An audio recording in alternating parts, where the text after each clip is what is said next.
سلام سلام سلام كبرات تخاتلتي حبن بيتنا كمي تخونو أنا زغابير مسكن سلام مالخو نصومن سلام كتلو بعد ملتسفة وكم بار لما أنترما ناي لممد إذا مسي الله مالتي تمرتي بحنساب كمي جرنا نصحف كمي جرنا نملس زبل إذا مسي الله مالتي فيديو زهجين أقداسي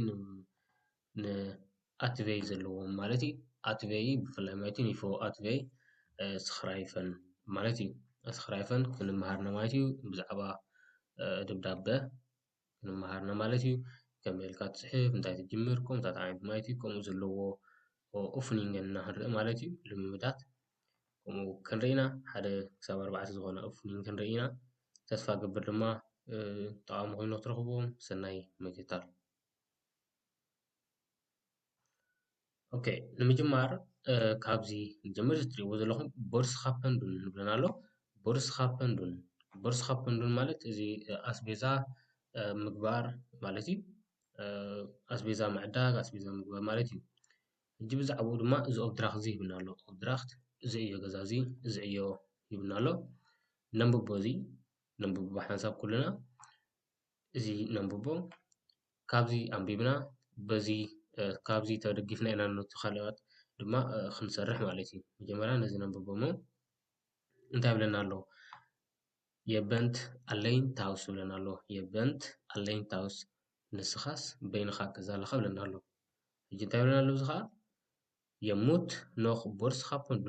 ሃለን የሙት ኖኽ ቦርስኻፐን ሃለን እንታይ ይብለና ኣሎ ኣስቤዛ ከተምፅእ ኢኻ ኣብ ገዛ ኣለኻ ኣስቤዛ ድማ ከተምፅእ ኢኻ ገና ይብለና ኣሎ ማለት እዩ ዳን خد التليفون يدول على مالتي التليفون يدول الكالو بين خلها أسبيزات قبل اللي خلها تليفون كارما تروي الكالو مالتي يبرر بيلتشي حوها يدول الكالو مالتي ويحوخي يدول الكالو مالتي نقول نودي بزي قدس نحاري مالتي هي مالت نودي خد نقول نهلا نقول نقول نهلا مالتي بزي قدس تقطع مالتي هاي فرخت اوفيسنل إف كنت كومن ولا نالو تبرنا نسوسي حاتيتكا قلتفكا نخد موصو ولا نالو عادي قلتفكا نخد موصو تخيل تخنكاس قلتفكا نخد موص حاتيتكا ولا نالو مالتي هاي فرخت اوفيسنل إف كنت كومن نالو over in half uur is a man of vrouw thuis ولا نالو دحري ሓደ ፍርቂ ሰዓት እቲ ትፅበዮ ዘለካ ሰብ ንኣብነት ናብ ገዛ መፂኡ ኣሎ ማለት እዩ ኣብ ገዛ መፂኡ ኣሎ ማለት እዩ ትፅበዮ ዘለካ ሰብ ኣብ ገዛ መፂኡ ኣሎ ማለት እዩ የስክራይፍት ኤን ብሪፍ ፎር ሃር ስክራይፍ ዋሩም የቨክበንት እንታይ ብልና ኣሎ ሓደ ብሪፍ ክፅሕፍ ካስካ ናብኣ ማለት እዩ ስለምንታይ ከም ትፅሕፍ ዘለካ ድማ ናይ ቅረታ ስለምንታይ ከም ዝኸድካ ፀሓፈላ እዩ ዘሎ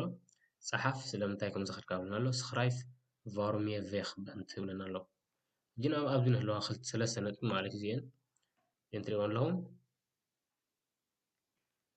ቀዳመይቲ ስክራይፍ ሁላት የቪር ታውስ በንት ይብለና ኣሎ መዓስ ከም ትምለስ ወይ መዓስ ንገዛ ከም ትመፅእ ፀሓፍ ይብለና ኣሎ ሓደ ካልኣይ ፍራኽ ኣኒማን ኦፍ ፍራው ኦን ቦርስካፐን ትዱን እንታይ ይብለና ኣሎ ሕተት ነቲ ሰብኣይ ክድዩ ሰበይትካ ድያ ወይ ሓፍትካ ድያ ሓውካ ድዩ እቲ ኣስቤዛ ክገብሩ ከም ዘለዎም ንገሮም ማለት እዩ ሕተቶም ሃ ፈርቴል ቫት ሃይ ዛይ ሙትኮፐን ንብለና ኣሎ እንታይ ብልና ኣሎ ንገሮም ካ እንታይ ከም ዝገዝእ ማለት እዩ እንታይ ከም ዝገዝእ ዝፀሓፈሉ ምክንያቱ እንድሕር ደኣ ኣስቤዛ ግዝኡ ትብሎም ሃልያካ ናይ ግድንኻ እንታይ ከም ዝገዝኡ ክትነግሮም ዘለካ ስለዚ ኣብዚአን ተወኪስና ነዘን ዝመፃ ተኸቲለን ዝመፃ ኦፍኒንገን ክንሪአና ማለት እዩ ከምዚ ብትሪእዎ ዘለኹም ሓደ ሓደ ቃላት ኣለዋ ማለት እዩ እቲ ኣብ ንህለ ዝነጀዋዮ ዘሎ ቃላት እቶም ቃላት ክኾኑ ከለዉ ኣብዚ ድማ ናቶም እንታይ ትርጉሞም ድማ እዚ ማለት እዩ ብቴክኒስ ቮርድ ኣብ ንህለ እቲ ቃል እዚ ድማ እቲ ናቱ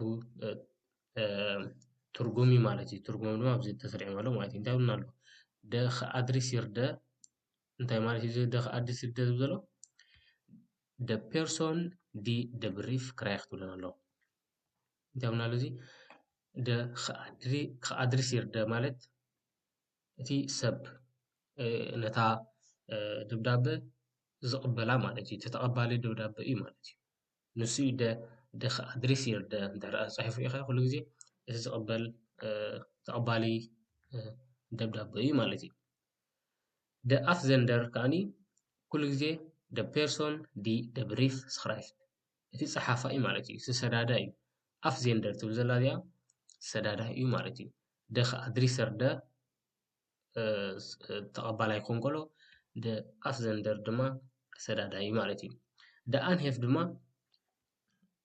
ማለት ድማ vat ir boven de brief staat bijvoorbeeld lieve Maria እንታይ ብልና ኣሎ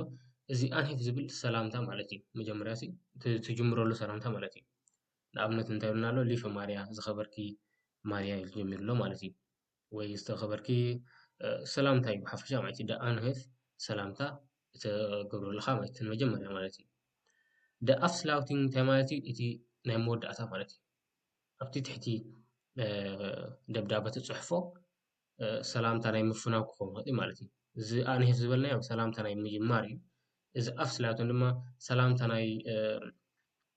ምዕፃው ክኸውን ይኽእል እዩ ማለት እዩ ናይ ክትዓፅዎ ከለኻ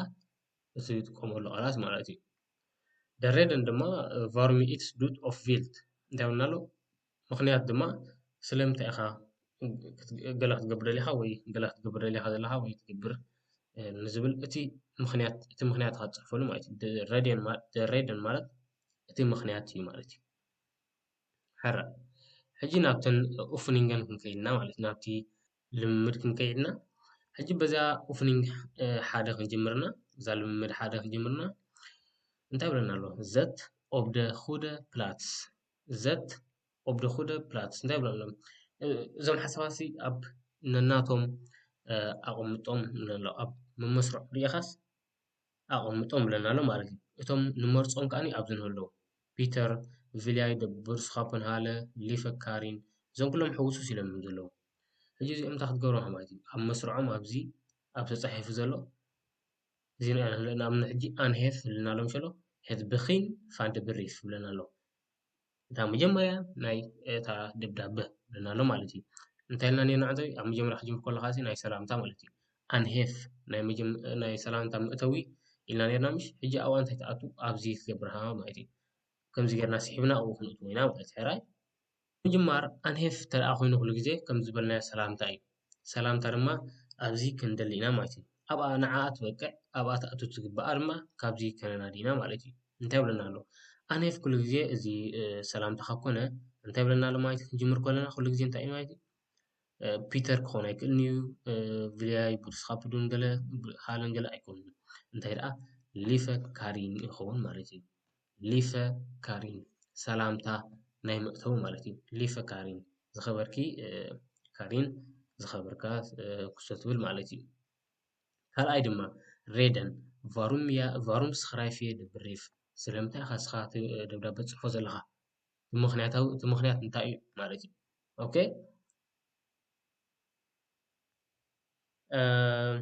ja de reden is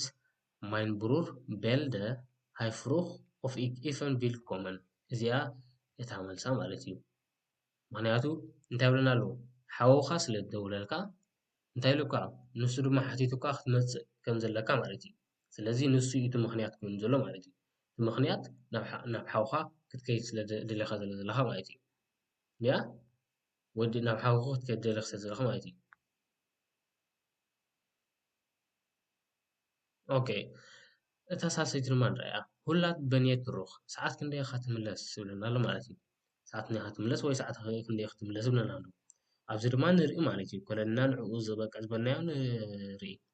ሕጂ እንታይ ብሎ ik kom vanmiddag ongeveer om 5 uur 4 thuis እንታይ ብለና ኣሎ ሰዓት 5 ናይ ቀትሪ ክመፅእ እየ ወይ ክምለስ እየ ንበለና ማለት እዩ ኦኬ እዚኣ ድማ እታ መልሳ ትኸውን ማለት እዩ እንደመና ንቐፅል ኣብዚ ማለት እዩ ደፍራኽ እቲ ሕቶ ክትሓትት ደሊኻ ዘለኻ ንስኻ እንታይ ሕጂ ወዳዲእኻ ኣለኻ ሕጂ ወዳዲእኻ ኣለኻ እንታይ ክትሓትት ደሊኻ እንታይ ትሕቶናትካስ እንታይ እዩ ቪልያይደ ቦርስኻ ሃለን እቲ ኣስቤዛ ክተምፅእ ትኽእል ዶ ኢልካ ንምሕታት ድዩ ወላስ ካልእ ኣሎ እዩ ኩሉ ግዜ ነስተውዕለሎም ኣብዚ ድማ ንህለካ እዚ ፍራክቲክን እዚ ምልክት ሕቶ ንህለ እዚ ማለት እዩ ስለዚ ደፍራኽ ስለ ዝኾነ ሕቶ ስለ ዝኾነ ናይ ግድን ፍራክቲክን ኣብኡ ክህሉ ማለት እዩ እዚ ምልክት ሕቶ ኣብኡ ኣለዎ ማለት እዩ ስለዚ እዚ ዳይድልክ ኮይኑ ማለት እዩ ንፁር እዩ ቪልያይ ደቦርስኻፐን ሃለን ፃለይ ትኽእል ዶ ኢልካ ንክትሓትት እዩ ናትካ ክስታይ ማለት እዩ ስለዚ ትሕቶኻ ንሱ እዩ እዚኣ ኮይና ማለት እዩ ቪልያይ ደቦርስኻፐን ሃለን እዩ ማለት እዩ ደ ኦብድራክት ቫትንቸዱን ጅስኻ እንታይ ክትገብር ሃብ እንታይ እዩ ሕጂ ንኣብነት እቲ ወዲ ከምፆ ዘለዎ ነገራት እቲ ክገብሮ ዘለዎ እዮ ንገሮስኻ ኦብድራክት ኢየሱስ እንታይ እዩ እንታይ ክግበረልካ ደሊኻ ስኻ እንታይ ኣለኻ ስኻ ብሮድ ክመፀልካ ደሊኻ ኣለኻ ሓደ ሌትሮ ፀባ እውን ክትገዝእ ደሊኻ ኣለኻ ማለት እዩ ያ ቫት ምቸዱን እንታይ ክትገብር ደሊኻ ኣለና ሓደ ባኒ veheben brod nodig je moet ook 1 liter melk kopen ብለና ኣሎ ማለት እዩ ሓደ ባኒ የድልየና ኣሎ ከምኡ እውን ሓደ ሌትሮ ፀባ ክትገዝእ ምዃንካ ብዚ ፅሒፍካ ኣለኻ ማለት እዩ ኦኬ ንቐፅል ደ ኣፍስላውቲንግ ደ ክሩት እንታይ ብለና ኣሎ ሰላምታ ናይ መፈፀምታ ሰላምታ ማለት ናይ መወዳእታ ናይ መፋናዊ ሰላምታ ማለት እዩ ደ ኣፍስላውቲንግ ደ ክሩት ማለት እዩ ሰላምታ እንታይ ካትልካ ማለት ፅሑፍ ማለት እዩ ኣብዚአን ካብዘን ሰለስተ እዚአን ንሓሪ ማለት እዩ ሕጂ እንታይ ኢና ክንብለን ፒተር ሽም እዩ እዚ ድማ ሰላምታ ናይ መፋናዊ ሰላምታ ክኾን ኣይክእልን ካሪን እዚኣ ተላትና ኣማራፂ ማለት እዩ ቱትስራ ክዝብ ዘሎ ማለት እዩ ኣብዚ ነምፃ እዛ ቱትስራ ክስብ ዘላ ማለት እዩ ክሳብ ድሓር ማለት እዩ ክሳብ ዘራኽበና ክሳብ ድሓር ንምባልካ ትጥቀመሉ እሱ ማለት እዩ ደ ኣፍዘንደር ይብለና ኣሎ ደ ኣፍዘንደር ኣንተ ወይ ርኢና ኢና ደ ፔርሶን ዲ ደ ብሪፍ ስክራይፍት እቲ ሰብ እቲ ሰዳዳይ ነታ ብሪፍ ነታ ደብዳበ ዝፅሕፋ ዘሎ መን እዩ መን ፅሕፋ ዘሎ ኣብዚ ንርአ ሊፈ ካሪን ኢሉ ጀሚሩ ኣሎ ዝኸበርኪ ካሪን ኢሉ ስለ ጀሚሩ ዘሎ ካሪን ክትኮን ኣይትኽእል እያ ካሪን እንታይ እያ ማለት እዩ ተቐባሊት እያ ማለት እዩ ፒተር እዩ ዝሰድድ ዘሎ ምክንያቱ ፒተር ኣነ ሓበነ እንዲ ኣነ ሕጂ ነቲ ዝሰደሉ ዘለኹ ንኣብነት ሳሙኤል እንተደኣ ኮን ሽሙ ዝኸበርካ ሳሙኤል ኢለ የጅምር ኣነ ሳሙኤል ኣይኮንኩን ሽመይ ሓበን ሽመይ ስለዚ እቲ ሰዳዳይ መን ክኸውን ኣሎ ማለት እዩ ሓበን ስለዚ እዛ ፒተር ይሰድድ ዘሎ ማለት እዩ ፒተር ኣብዚ ይኣቱ ማለት እዩ ናይ መወዳእታ ደኸ ኣድርሲር ድማ ደ ፔርሶን ዲ ደ ብሪፍ ክራይ ክትብለና ኣሎ ማለት እዩ እቲ ሰብ እቲ ደብዳበ ዝቕበል መን ይብለና ኣሎ ማለት እዩ ንሱ ካሪን እያ ትቕበል ማለት እዩ ንካሪን ስለ ዝፀሕፈላ ዘለካ ኣብዚ ማለት እዩ ያ ኦኬ ሕጂ ፅቡቅ ኣለና ድና የለናን ክንሪኦ ኢና ማለት እዩ ብሓባር ኮይና ንርኣዮ ኣብዚ ኮንትሮሊር ብለና ኣሎ ኮንትሮሊር ንገብሮ ዘይበለኹም ሕጂ ኩለን ኣምፂናየን ኣለና ማለት እዩ ኩለን ኣምፂናየን ኣለና ማለት እዩ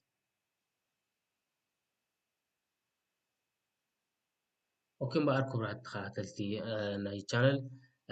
ናይ ሕጂ ኦፍኒንግና ማለት እዩ ኦፍኒንግ ቀዳማይ ኦፍኒንግና ቀዳማይ ልምድና ኣብዚ ክንብልና ማለት እዩ ክንውዲና ኣብዚ መፅልማት ካልኣይ ኦፍኒንግ ከምኡ እንዳበልና ክንሪኦ ኢና እዚ ፅቡቅ ጠቃሚ ኮይኑ ረኸብኩሞ ወይ ሓጋዝ ኮይኑ ረኸብኩሞ ትኮኑ